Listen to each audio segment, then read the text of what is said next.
بلد في جنوب شرق اسيا كانت مجرد غابة استوائية، ودلوقتي بقت من اكتر الدول تقدم ونظافة ونظام. بلد فيها كل الاديان، كل الالوان، كل الجنسيات، ومع ذلك الناس عايشة في سلام غريب جدا. بلد في نفس اليوم هتزور فيها معبد وبعدها جامع ضخم، وتتغدى في شارع صيني وتشرب قهوة من ايد واحد هندي. معرفش ازاي هي دي ماليزيا. حط لايك وسبسكرايب يا غالي وانزل بالانترو.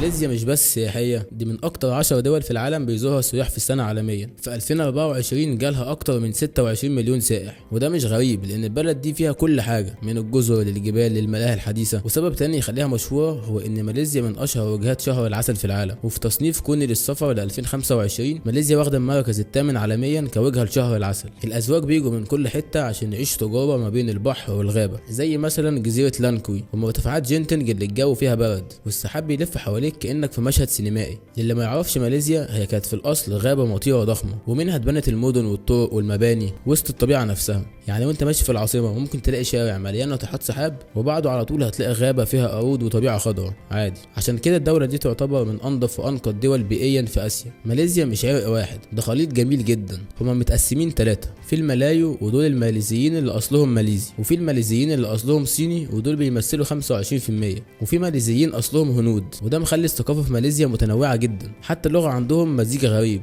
اسمها اللغة الماليزية، فيها كلمات عربي كتير جدا، زي مثلا كلمة مجلس يعني مجلس، وبيسموا مصر هناك مصر، يعني حاجة كده زي التركي بالنسبة لنا. الغريب ان ماليزيا عبارة عن اتحاد بين 13 ولاية، وكل ولاية ليها علمها الخاص وحاكمها الخاص وقوانينها الخاصة بيها، طبعا قوانين محلية، وفيها نظام ملكي غريب من نوعه. كل فترة الملك بيتغير بين حكام الولايات. الغابات الماليزية من اغنى الغابات في العالم، فيها اكتر من 200 نوع من الثدييات زي نمر ملايو الغابة والفيل الاسيوي، وفي غابات بتعيش فيها قبائل صغيرة لحد النهاردة بعيد عن المدن. نيجي بقى للعاصمة كوالالمبور، او زي ما بيقولوا هناك KL، مدينة فيها كل حاجة بقى، ناطحات سحاب، مولات، مطاعم من كل دول العالم، وطبعا البرجين التوأم اللي اسمهم بترونس تاور، اللي كانوا اطول برجين في العالم من سنة 1998 ل 2004، وبيوصل ارتفاعهم ل 452 متر. بيزورهم يوميا حوالي 3000 شخص، وسعر التذكرة حوالي 20 دولار، بس المكان بيكون زحمة جدا وهتستنى كتير، فحاول تروح بدري. وبالليل لازم تروح شارع جلان ألورا، مطاعم، اكل في الشارع، موسيقى، سياح من كل العالم، تحس ان البلد كلها هناك. كوالالمبور مش بس زحمة ومباني، في كمان حديقة بيرد بارك، ودي اكبر بحيرة طيور مفتوحة في اسيا، وفيها اكتر من 3000 طائر من كل الالوان. لو بتحب الطيور هتطير من الفرحة هناك.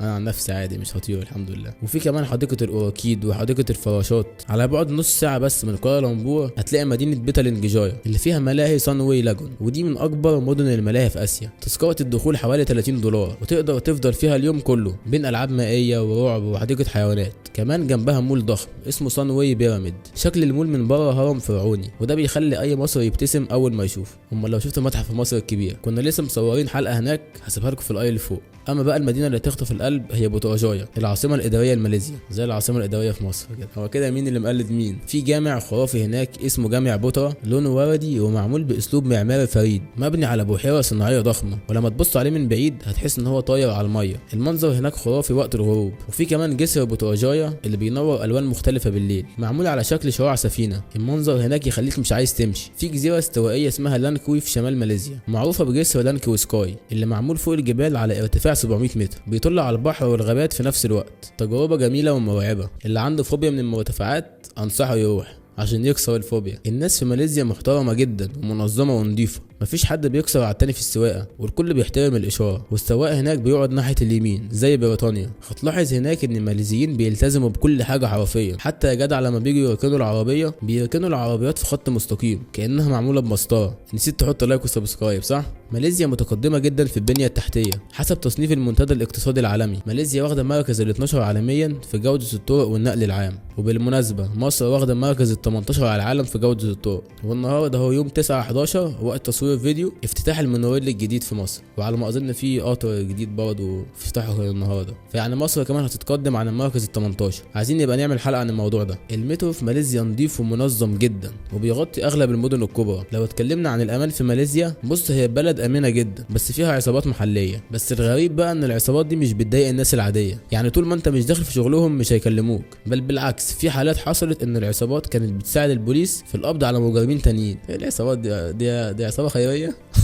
العنصريه في ماليزيا، في شويه عنصريه بسيطه كده خصوصا بين الاعراق المختلفه اللي هم الماليزيين اللي اصلهم ماليزي واللي اصلهم صيني واللي اصلهم هندي، بس نادر جدا ما بتظهر للسياح او الاجانب. بس لو عرفوا انك عربي ممكن يبقى في شويه عنصريه بسيطه، خصوصا لو انت رايح تسال على شغل وكده. بس بعض الناس اللي بتعمل كده مش كل الماليزيين طبعا. وبالمناسبه لو انت مصري ينفع تروح لماليزيا سياحه من غير تاشيره. الاكل في ماليزيا، بص هو معظم الاكل هناك حراق جدا ومليان بهارات اسيويه، فاغلب الاكل هناك ممكن ما يعجبكش او ما يناسبكش. بس في مطاعم عربيه كتير هناك واشهرها ارابيسك وحضرموت وطربوش، وتقدر تاكل فيهم كشري ومندي وشاورما عادي جدا. اما المشروب المفضل عندهم اسمه مايلو، بيشربوه سخن وساقع، وفي اي كافيه او مطعم هناك لازم تلاقيه. ومن اشهر الفواكه هناك الدوريان، دي فاكهه كلها شوك كده من بره، شكلها يخوف وريحتها بشعه، بس بيقولوا طعمها حلو، فهي يا اما هتعجبك يا اما مش تعجبك، مفيش حل وسط. العيوب في ماليزيا، الرشوه منتشره شويه خصوصا في المعاملات الحكوميه، والامطار شديده جدا معظم ايام السنه، وده اوقات بيوقف المواصلات، وده لان ماليزيا دوله استوائيه عند خط الاستواء، واغلب المناطق فيها رطوبه مزعجه جدا في الصيف.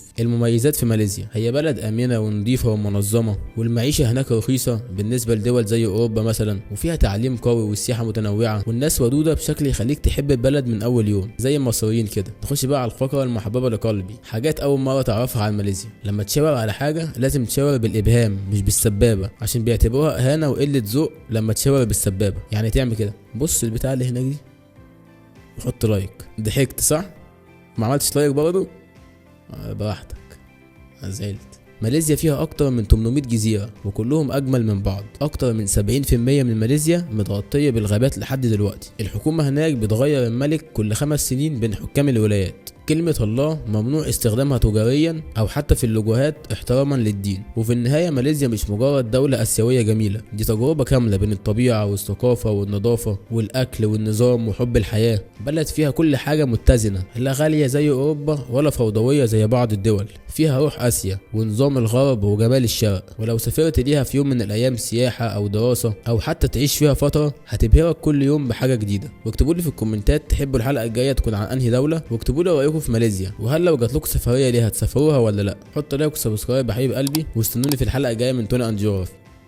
سلام.